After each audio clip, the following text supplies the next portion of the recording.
Welcome back. And while we're talking about sustainability in agriculture, it's important to talk about palm oil, which is used in packaged food products, detergents, cosmetics, along with other various sectors. When grown unsustainably, palm oil can damage forests, endanger communities and wildlife. At the roundtable on sustainable palm oil held in Indonesia's Jakarta last week, I caught up with Joseph De Cruz, the CEO of RSPO, and spoke to him about the challenges of adopting sustainability in palm oil industry. I guess the palm industry has been dealing with how we can be sustainable for a very long time now. So our organization, the Roundtable on Sustainable Palm Oil, was set up almost 20 years ago, precisely to create a space for all the stakeholders in our industry to come together on how we can, first of all, make this industry sustainable, and secondly, be able to demonstrate and articulate what sustainability means for our industry. It's been a tremendous journey over the last 20 years, but I think we've made a lot of progress. So why did it have to come in being to begin with? I mean, are the challenges anywhere close to being eradicated? Well, it came into being because there was a strong concern about the question of sustainability within the palm industry.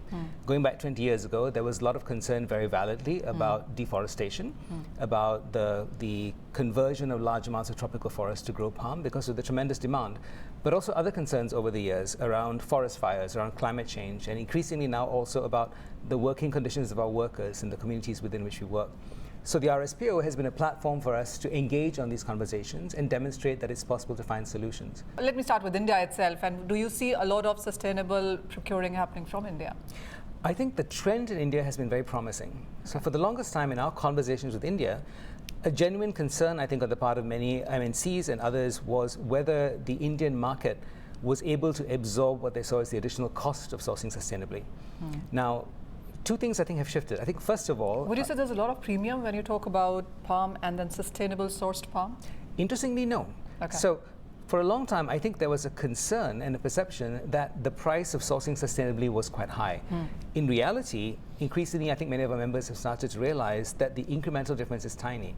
In fact, our colleagues at WWF did an analysis just last year that broke down the cost on the supermarket shelf of various products if you use sustainable palm in it versus conventional products. And you're talking about fractions of a percentage point in many cases. So I think that business case for using sustainable products has become stronger. And increasingly also, you have, I think, a consumer base in India that's starting to value sustainability in their products. And when we talk about palm products overall, you're obviously not just talking about the cooking oil on the shelf.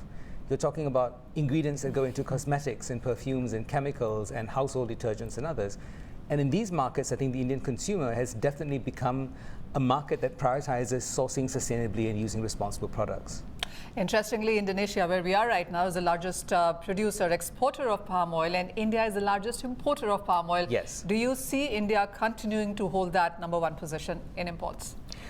I think certainly given the growth in demand in India, our projections are looking at a compound annual growth rate of around 5.6 to 5.8% over the next few years in demand for our products.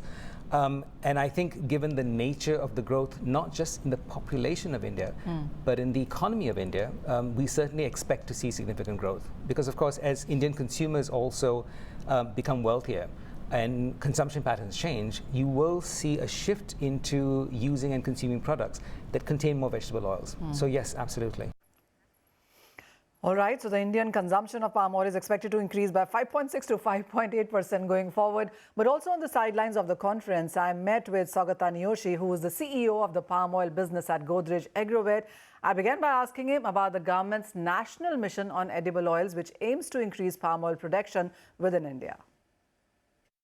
This scheme is aspiring to cover 1 lakh hectare, additional 1 lakh hectare per year, and 6.5 lakh hectare in fact in next 5 years. Okay. So 2021 it has launched. So 22 has been about 65,000 hectare area addition, which is again remarkable, one of the highest in single year. Okay. This 23, I am confident we are going to cross 1 lakh hectare.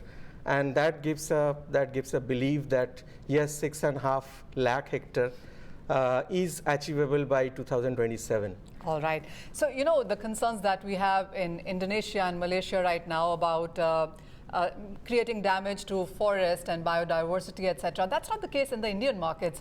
So why has India seen such a big delay in launching palm oil mission? So yes, there is a lot of myth about deforestation in India, but let me assure you, this is a absolute oil palm scheme in India, which is launched by Government of India. State governments are partner.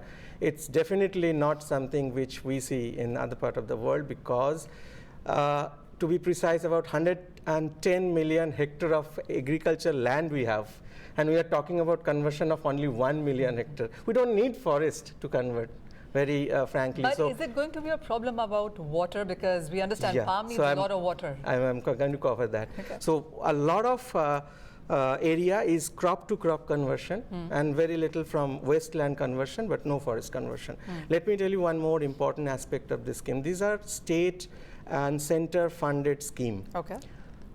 The moment a farmer become on board for this crop, his entire land records, which is owned by him, which is obviously not a forest land, and comes into picture, and that validation happens, and then he become eligible for this program, where the entire about 1.5 lakh subsidy for next 3 to 4 years he is going to be entitled for. All right. And that makes the entire expansion keeps away from the gamut of deforestation. What is the kind of demand that India is looking at in sense of palm? I mean, our dependence on imports is really high, and within that, in that basket, palm is really on the top there. So where do you see the demand going forward from here? The demand, projected demand from current level, it is about 9. I think minimum 25% increase in next 5 years. But the problem is that India is not producing that much. What the best we can do is by 2030, we can touch 2.5 million ton with the kind of progress. But still, it will not be even 25% of the total demand. So hardly we will be meeting 20%. We still have a lot of dependency on import. All right, that's the view from Godrej. That 25% increase in next 5 years is what you could see in sense of India's palm demand. But to also understand how the demand for sustainable palm is rising and how customer mindsets are changing, I also caught up with Kamal Seth of Worldwide Fund, Cecilia of Indonesia palm oil producer Wahana, and also with the Jubilinda Sasanta of Dutch-Belgian food retail group Ahold Delhaize. Here's what they told me in Jakarta. Food security is a major issue for countries like India, right? So you and I in an urban city can say, oh, this is healthy, oh, this is not healthy. But if you speak to people, let's say in coastal India, for them, this is bread and butter, right? They cannot afford to buy other oils. And we know palm is the most efficient oil. So yes, you could debate about health till the cows come home, but the fact is it's about food security. So what we want to see is that India progresses on its journey. The Indian importers, while buying from Indonesian and Malaysian exporters, show their commitment to say they do not wish to buy palm oil which is linked to deforestation or exploitation, and still meet the food security needs of the country, because that's where we are. Like, our growing population needs to be fed, and the masses are the ones who are consuming palm oil for, refined cooking oil, for example. So you and I might not use it in our kitchens in urban India, but that's not the majority of the country. Oh, absolutely. When you talk about deforestation, we've seen various stringent laws coming from the European Union as well. I mean, we've all been talking about that. Where do you see that standing, and what needs to be corrected, not just from European Union, but other countries as well? So let's use an example. When we travel to any European country, sometimes we have this, knack for going for Indian snacks. The moment you go, you will find that a lot of Indian processed food has been exported by Indian exporters to the European market. And now the EU has come with the EU deforestation law, which clearly says that no products that reach the EU borders can be linked to deforestation. So I think that's a risk that businesses face, not just in India, but around the world, that if you're not going to meet the regulatory requirements of the European Union, and we see that it's going to be followed by the US and UK as well, to protect the forests around the world. So there's a risk, but the opportunity lies in saying, okay, if we export to the EU market, we are giving you ingredients which are sustainably sourced, which becomes a snack item or a processed food or a personal care item. From the retailer perspective, I think if we are, we want to collectively take actions of to use sustainable product. We know there are a lot of going on in the upstream industry, but when it comes to the downstream, I think customers, our consumers, cannot be left behind. they have to be understand, and they have. I think they need to take actions, and collaboratively together with retail, take the actions. So for a sustainable environment. Would you say the competition isn't enough, not too much right now? Not too many people are doing this, or do you think there is a high awareness right now and that more and more companies like yours are stepping in? Yeah, we feel there is a growing need, and the consumers are already seeking for a product with eco-label. So as a retailers, I think it's really time for us to provide options for our customer, for the consumers, eco-label product. And one of them, of course, the sustainable cooking oil, which is having RSPO certifications. Yeah. Belinda, how is it priced? Is it priced differently if I buy palm oil and then I buy sustainable palm oil? Yeah, there is a gap on price, and we are working on it, and we are trying from time to time to reduce the gap. We do a lot of education, we do a lot of promotions, and of course that's not our main source of profit, because the main thing is to educate them, to create awareness and the need of this eco-label product. I think in terms of being in this industry, it is so important to find a good solution for a sustainable long-term balance between supply and demand, of course. And Indonesia being a leading player of palm oil, it is our important role to play in this industry. Indonesia does a lot of things. When you look at the government measures, how as industry would you look at those?